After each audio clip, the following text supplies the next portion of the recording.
తెలంగాణ రాష్ట్ర వ్యాప్తంగా నేటి రోజు గ్రామ సభలు జరుపుకుంటున్నాం. దాంట్లో భాగంగా మధురా నగర్లో మన గ్రామ సర్పంచ్ భాస్కర్ గారి ఆధ్వర్యంలో నిర్వహిస్తున్న ఈ సభకి ముఖ్య అతిథిగా వచ్చేసిన మన అడిషనల్ కలెక్టర్ లోకల్ బాడీస్ గారు అశ్విని గారికి, అదేవిధంగా వేదిక మీద ఉన్నటువంటి అధికారులందరికీ, ఉప సర్పంచ్ గారికి, రాజు గారికి, వార్డు మెంబర్లందరికీ, ఈ కార్యక్రమంలో పాల్గొంటున్న మాజీ సర్పంచ్ వేమరంజి గారికి, మా సోదరిమణులందరికీ, సోదరులందరికీ, మీడియా మిత్రులందరికీ నా యొక్క పేరు పేరున హృదయపూర్వక నమస్కారాలు తెలియజేస్తున్నాను.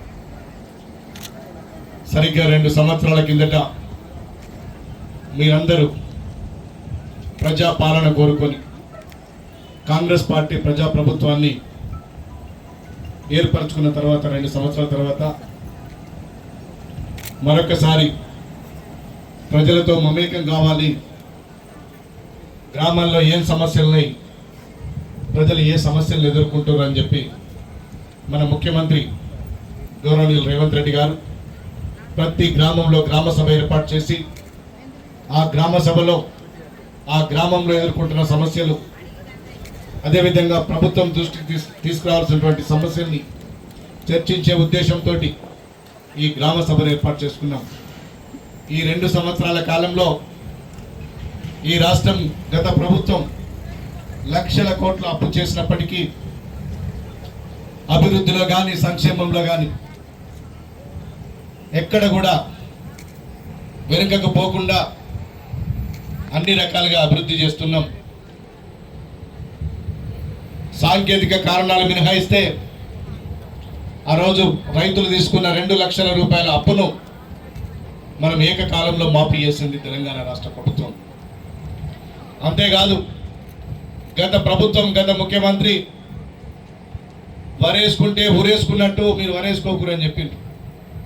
కానీ మేము అధికారంలోకి వచ్చినాక సన్న వడ్లు పండించే రైతాంగానికి 500 రూపాయల బోనస్ ఇచ్చి రైతులకు అండగా ఉంటుంది కాంగ్రెస్ పార్టీ ప్రభుత్వం. 10 సంవత్సరాలలో ఏ ఒక్కరి కూడా ఇందిరమ్మ ఇల్లు రాలే. మన ప్రభుత్వం అధికారంలోకి వచ్చినాక సంవత్సర కాలంలో 3500 ఇళ్లను ఈ నియోజకవర్గంలో తెచ్చుకున్నాం. మరొక 3500 ఇళ్లు కూడా త్వరలో రాబోతున్నాయి.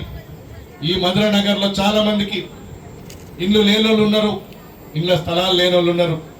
వాళ్ళందరూ కూడా భవిష్యత్తులో రానున్న 3 సంవత్సరాల కాలంలో ఇల్లు కట్టిస్తామని చెప్పి మీ అందరికి నేను చెప్తున్నా. గతంలో 10 సంవత్సరాల కాలంలో ఒక రేషన్ కార్డు ఇచ్చిన పాపాన పోలే.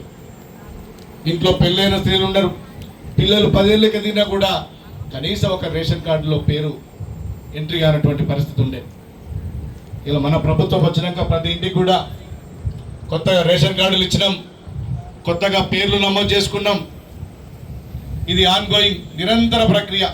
రేషన్ కార్డు ఎప్పుడు అవసరం ఉన్నా ఎవరి పేరు కొత్తగా ఎక్కించుకోవాలని కూడా నిరంతర ప్రక్రియ కొనసాగుతుంది.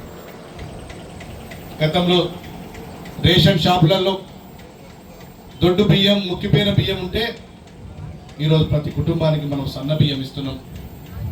ప్రతి ఇంటికి కూడా ఉచితంగా కరెంట్ ఇస్తున్నాం.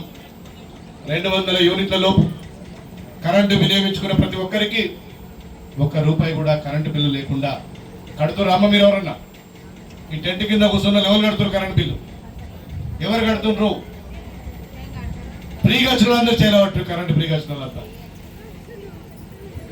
మీకు వస్తలేదమ్మా కరెంట్ బిల్లు కడుతున్నావా? నువ్వు కిరాయికి ఉన్న వాళ్ళు కాదు, సొంత ఇల్లు ఉన్న వాళ్ళు కరెంట్ బిల్లు కడతలేరు కదా. వాళ్ళు ప్రతి ఒక్కరు కూడా ఉచితంగా కరెంట్ ఇస్తుంది కాంగ్రెస్ పార్టీ ప్రభుత్వం. సన్న బియ్యం ఇస్తుంది కాంగ్రెస్ పార్టీ ప్రభుత్వం. మీ రాష్ట్రంలో ఎక్కడ మహిళలు ఆర్టీసీ బస్సులో ప్రయాణం చేసినా ఉచితంగా ₹1 టికెట్ లేకుండా 0 టికెట్ తోటి ప్రయాణం చేస్తున్న మా మహిళా సోదరి వాళ్ళని చెప్తున్నాం. ఇది మీ ప్రభుత్వం. ఇంకా అనేక సంక్షేమ పథకాలు, అనేక అభివృద్ధి కార్యక్రమాలు.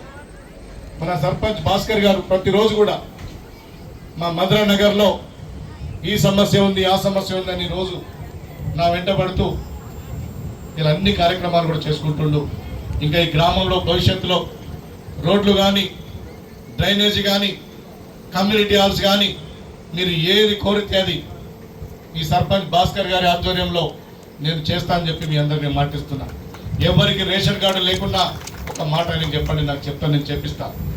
ఏ ప్రభుత్వ సంక్షేమ పథకం మీకు ఏమైనా ఇబ్బంది ఉన్నా నాకు సర్పంచ్ గారికి చెప్తే నేను ఖచ్చితంగా చేస్తానని చెప్పి మీ అందరికి నేను మాటిస్తున్నా. ఎప్పటికీ మీకు అందుబాటులో ఉంటూ ఈ ప్రభుత్వం మీది, మీరందరూ కూడా ఎంతో అభిమానంతో నన్ను గెలిపించారు. ఎప్పుడు కూడా నేను మర్చిపోను. మీ ఎప్పుడు కూడా 24 గంటలు మీ సేవలో ఉండడానికి నేను ప్రయత్నం చేస్తూ ఉంటాను అని చెప్తున్నా. ఇక్కడ ఉన్నటువంటి అడిషనల్ కలెక్టర్ గారు కూడా స్థానిక సంస్థలను బలోపేతం చేయడంలో భాగంగా ప్రతి గ్రామంలో కూడా అనునిత్యం పథకాల్ని పర్యవేక్షిస్తూ సమస్యల్ని తెలుసుకుంటూ అన్ని సమస్యల పరిష్కారం దిశగా కూడా మన అడిషనల్ కలెక్టర్ గారు ప్రతిరోజు కూడా ఎంతో కష్టపడుతున్నారు.